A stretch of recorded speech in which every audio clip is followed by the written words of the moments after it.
waste. Oh, That's waste. a Y. Yeah. Oh. All right. So, anyways, as Oh, we're talking, we live yes, right now? we're live. Yeah. So I don't know if anybody can recognize me in Yeah, my, everyone in my knows. costume. Yeah, he's got his big Halloween costume on. My Halloween costume Yeah, is on. it's pretty good. It's pretty good. So we are here with our good friend, Mr. Errol Allen.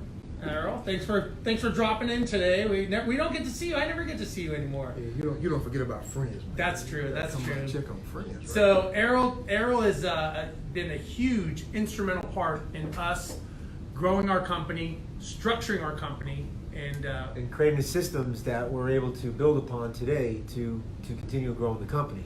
yeah. If you're especially in property management, as many of you know, as you grow to a certain level, all your systems break, and then chaos ensues, and then you have upset clients, upset tenants, so forth, and then you actually take a step back. And we've seen this happen. Systems break, people break. What did they say, Steve? Is it 8%? 50% of your people and 50% of your systems will break when you're in growth. When you're in growth mode. The faster you grow, the quicker they'll break. So in 2015, Errol? 2015. So February. We were breaking. February 2015, we had systems for about 100 units, 150 units, and we went to 300 units. Yep. And everything was just breaking. Our structure was breaking, and every system that we had, from move in, move out, lease renewal, onboarding, you name it, was breaking.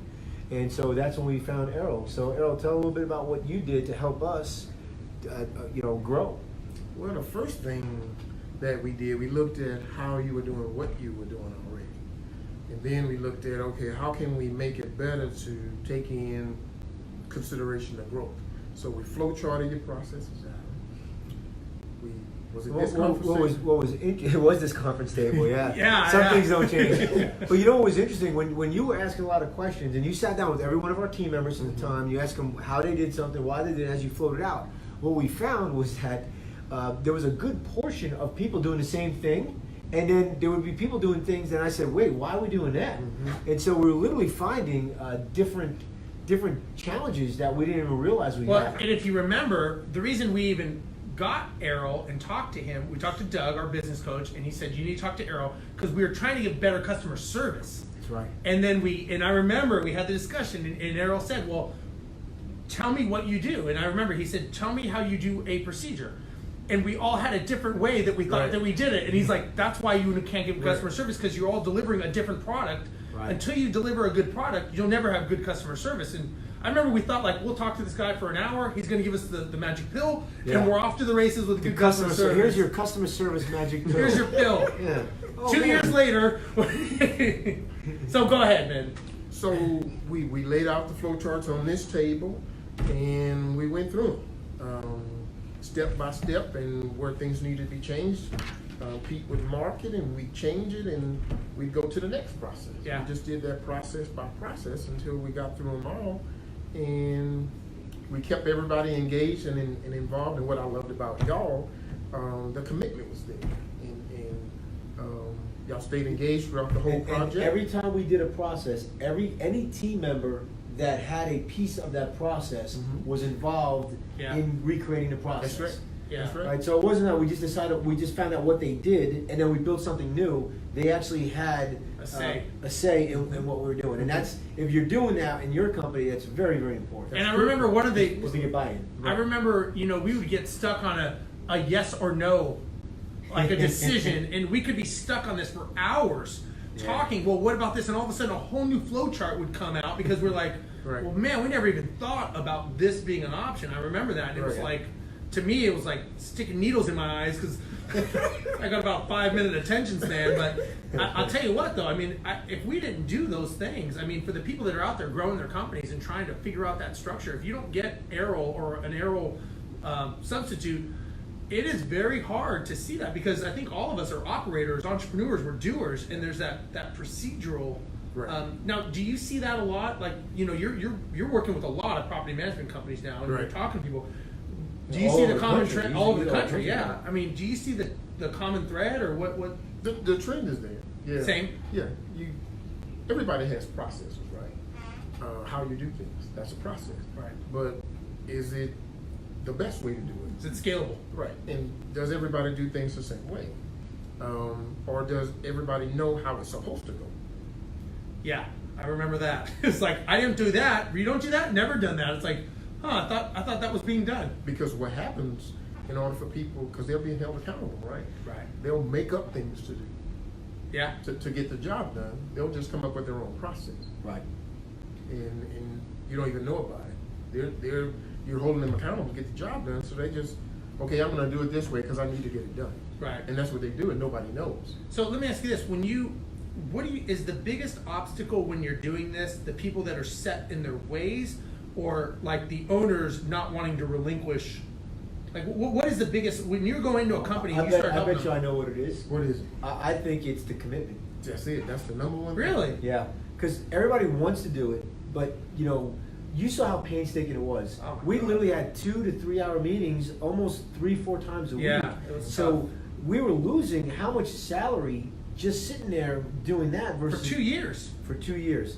And so if you think it's the pill and you take, so it's the commitment. It's And commitment, it's the yes. commitment from the business owner down. Because what happens is you get so busy that you don't have time to work on the systems, on the business. Right. Mhm. So what? Point for Pete. That is a point for people. That's one. 1 point. That's one. One And point for for Brooklyn. Brooklyn. 1 point Brooklyn for got the Brooklyn. point. Actually, we'll give it to Sorry. Brooklyn. Brooklyn got the point. So, like, how do you stage people to get them ready for this? Because again, like you said, everybody wants it, but then when all of a sudden it's like, oh, I got to do this and I got to commit for that. You mean I gotta go to the gym at 6 in the morning and lift weights Yeah, to get that body yeah, like that? that's not true. I don't want to do that. I'll just turn the lights off. Well, I do something a little different now. I do a pre-engagement assessment. Even Okay. before you sign on as a client, you have to answer these questions.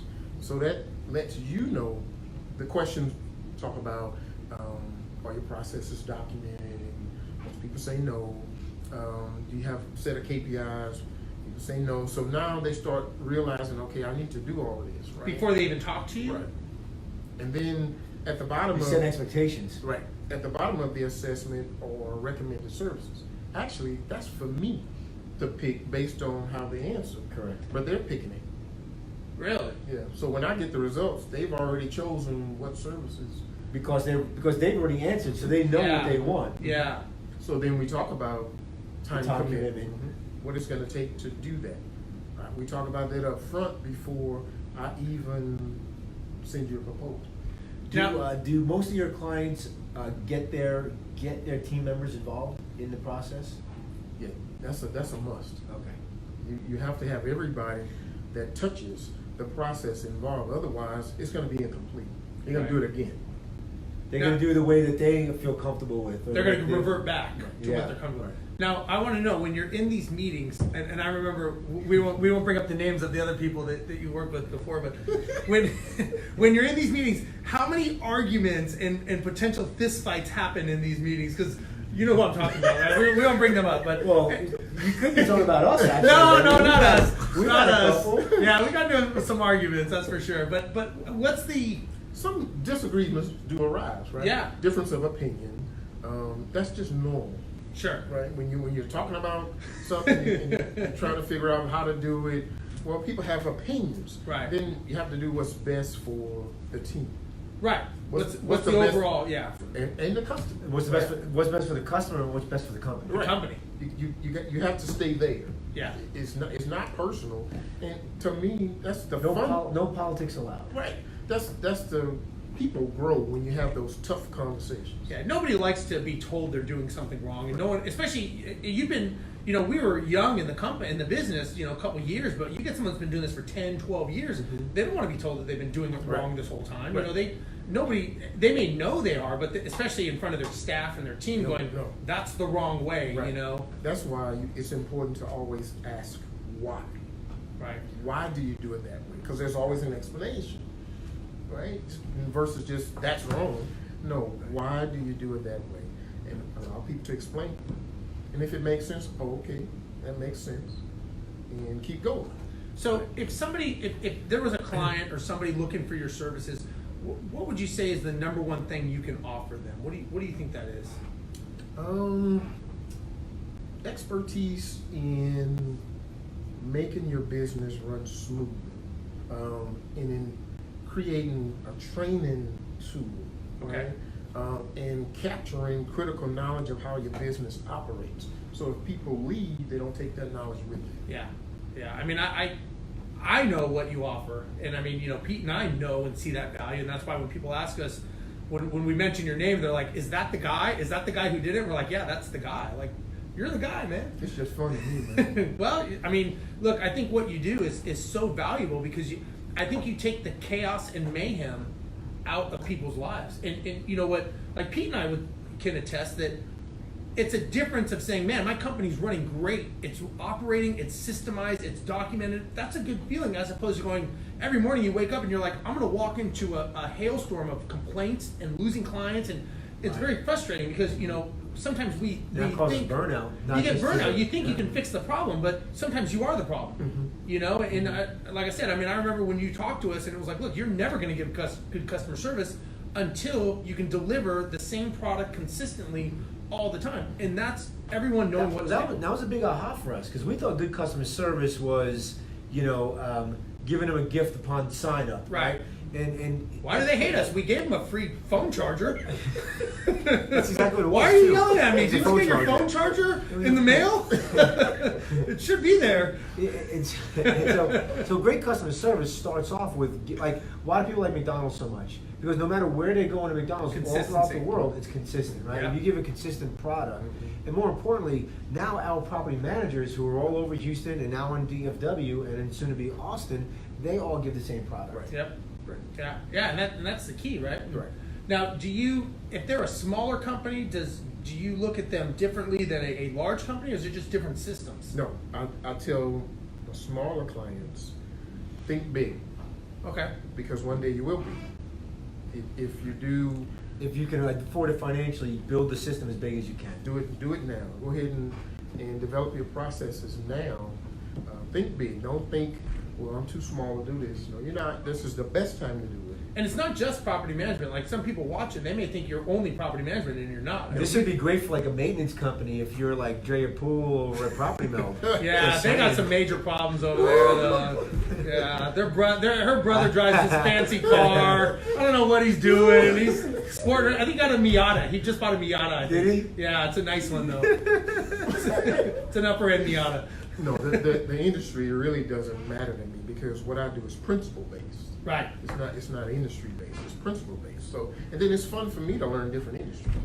Makes it exciting. Which do you think? I mean, I guess this is a tough question, but is there some that are more? I mean, we're pretty procedurally intensive. I think the property management business overall is very systems and procedurally intensive. Right. I think like maybe something like insurance or something else may not be as many systems, but I think each system is pretty, is pretty specific and Look, he's already getting a call. Somebody wants his services. It's already working. See, Look at that. Facebook Look at Live that. in the Yeah, house. baby. And did you just see the dog just got himself out? The of dog room? just opened the door on his own.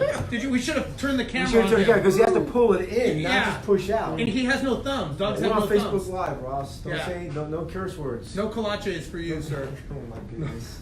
No kolaches today. That's on Facebook Live? Thanks. We're on Facebook. It is Live. now. Yeah. Thanks, man. Yeah. All right. Well, how somebody get in touch with you? Are you on the Facebook?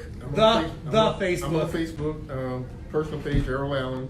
Business page, Errol Allen Consulting. Of course, Hey, remember our first meeting we had with you? How did Steve introduce you? Errol Anderson. Errol Anderson. Everyone meet Errol Anderson. They're like, it's Allen. I'm like, who? I'm like, Alan Anderson? They're like, no, Errol Allen. I'm like, oh. So Alan Anderson was did the first company meeting. Yeah, which we appreciate. he's a good job. What you got in your name tag? It's like, how is this going to go down? The attention to detail in these guys is amazing. Aren't they trying to detail their These systems guys are right now? clowns. They're never going to make it. I better catch the check today. Anyways, how do they get a hold of you? Facebook, email, Errol at Errol Allen Consulting. My website, ErrolAllenConsulting.com. That's ERROL. Right. As in Errol Flynn. Errol Flynn. Oh, I like that. Yeah. I don't think anybody's alive watching Facebook that knows who Errol No, Flynn is. probably not. Nobody knows. Probably not. My mom, but she's not on Facebook. The Facebook. The Facebook. Yeah. Yeah. All right, everybody. All right, guys. We'll talk to you later. All right, everybody. Give Errol a Thanks call. for the 2 viewers. Appreciate that.